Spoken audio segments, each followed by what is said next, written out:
This is the preview for the Vini Curiosity July 2026 Bat and Bottle Wine Club case. And we kick off with Franciacorta, just arrived from Cantine Majolini. That's the Magnum. You're not getting a Magnum, you're getting a bottle. The bottle is magnificent. Quite what's going to happen in the small bottle tasting, honestly, I'm not absolutely sure yet. So we're going to have a little bit of a test. If the bottles explode, I think it's a good idea not to send them to you. We'll switch it for another white wine, but we'll have a little experiment first.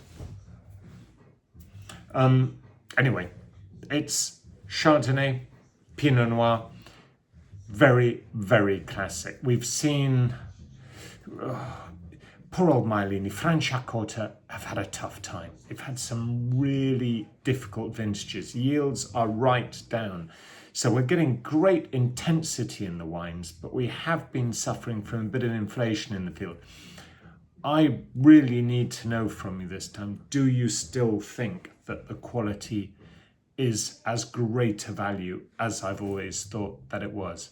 I think this wine's brilliant. It just has, it's not like it used to be. It used to be that it was like drinking apple Danish. Now the flavors are a little bit more easy. They're fresher, they're crisper, they're more classic champagne, if I'm honest, but not quite that levels of acidity, more forward levels of fruit.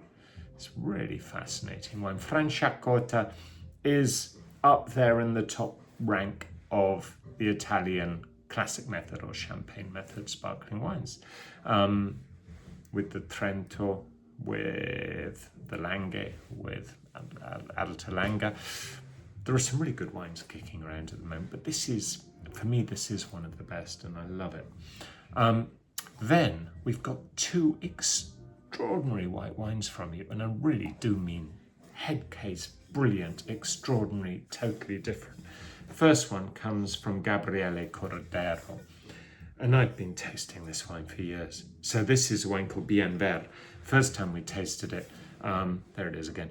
First time we tasted it, it was in his cellar, and somebody else bought all of it. I was massively irritated, couldn't touch it. And even this time he said, "You are my first export," and I only took 12 bottles or something. It was just before the tasting in London. Took a bit more than that. It was tasting fantastic, and it sold out. And I just thought, oh, Bianver. No one's heard of Bianver. Does it fit? Do you know, it fits as a Vini Curiosity wine because it's brilliant and it's intrinsically interesting, and I think you're going to love it. The flavour has got an intensity, a richness, a weight. It's changed massively from how it was in tank to how it is here. It's something totally different. Who's ever heard of the great Bianver? Oh, nobody. And this really is done very, very well. I mean, it sets a one-off. We might be the only ones in the country to be selling a Bianver. Who knows? I haven't done the research, but I will do at some point. Number two, brand new wine. This really is the first time I've had it in this country. Les Berzards. I was always going to import a wine called Les Berzards. It's Costa Toscana, which just is it's a IGT, which just means it comes from the coast of Tuscany.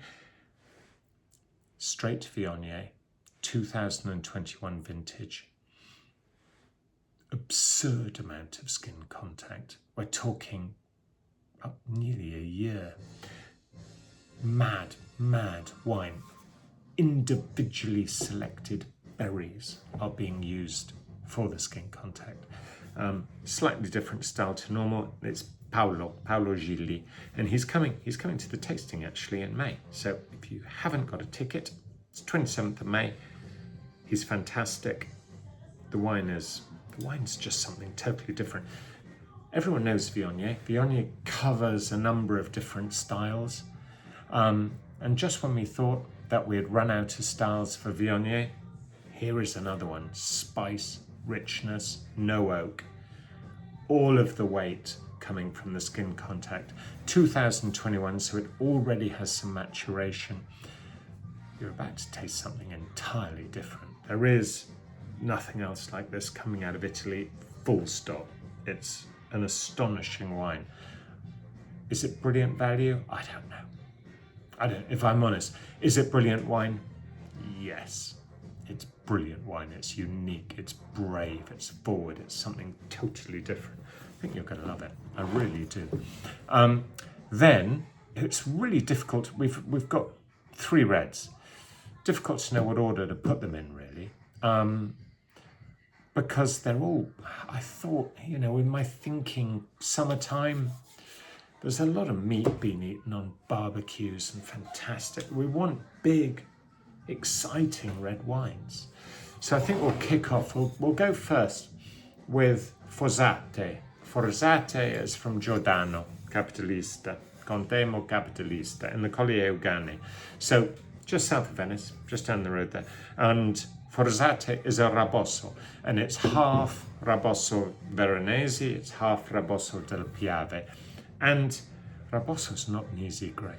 So the way that Giordano has chosen to do it is dry the grapes a little bit, which just plumps up the sugar a bit. It gives a bit of fatness that runs through this immensely spicy variety.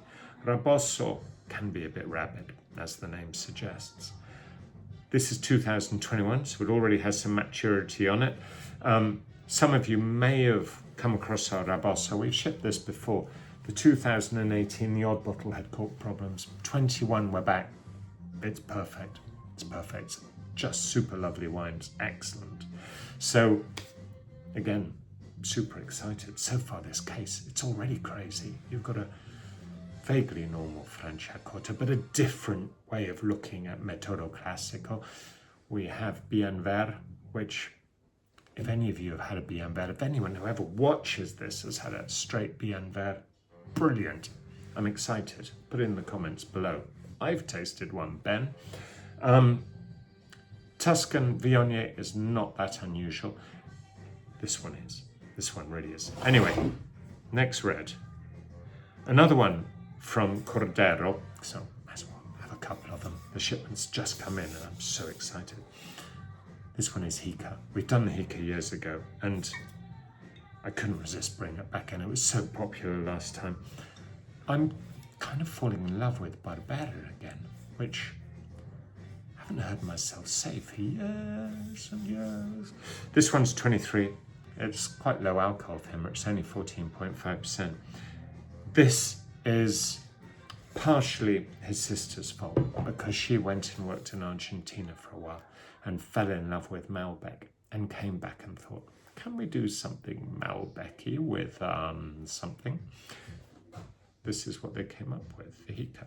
So the Hica, it doesn't taste anything like Malbec, I'm happy to say. But it's just been pushed to the extremes. This is Barbera, not for the absurdists, but for those who like a sense of absurdity. It's brilliant. There is Nizza, there is Barbera is a variety, sort of falls into a number of categories. One of those, or DOCs, traditionally it was grown in Alba or Asti. So you had Barbera d'Asti or Barbera d'Alba. Now, of course, Barbera d'Asti is becoming less fashionable and we're seeing more Barbera Monferrato, which is effectively the same region. Most famously from the town of Nizza, which is Barbera's answer to Barolo. It's a town whose wine, if the town's name is used, the wine must be made from Barbera, which is at the heart of Nizza's wine. In Alba, it's less obvious, but also Alba covers both the Barolo zone and Barbaresco and Roero. This comes from Roero, and it's brilliant. I think you're going to really enjoy it. Anyway, last one. Haven't got the bottle with me yet. It's Taurasi. Taurasi is also the area which, if the wine uses the name of the area, it must be Aglianico. because Aglianico is the big grape of Campania. So this is Campania at its best. Taurasi is regarded as the best place to grow it.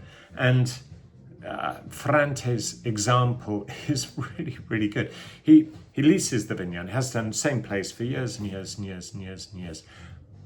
But he wants to make one which is just a bit more toned down. Some of the Aglianico's crazy attack of tannin and vigor.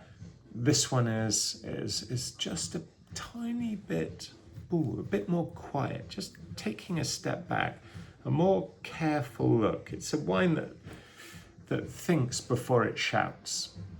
It's very, very impressive wine. I think you're going to enjoy it a lot. The online tasting is going to be brilliant. So if you want to get a ticket, or get the small bottle taster pack, they are selling online now. If you want to join the wine club and join the Vini Curiosity Case membership, please do. It's a fantastic 6 bottles of wine for £177 a quarter. So effectively that is the case. The 6 bottles is costing you £177. There's a chance I have that wrong, which means I will have to update this video. But probably right. And also, if you do join, you become a member of our wine club, you get 10% off all the bottle prices. It's a beautiful thing to do.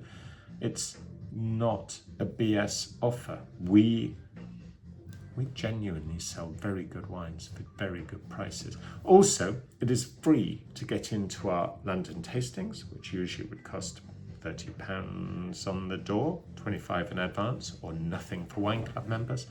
And our next one is on the 27th of May. And coming to that tasting is Ferrante, maker of the Taurasi, who is responsible for it. Really hope to see you. It's going to be excellent. I'll put the detail links into the comments. Any questions at all, please get in touch.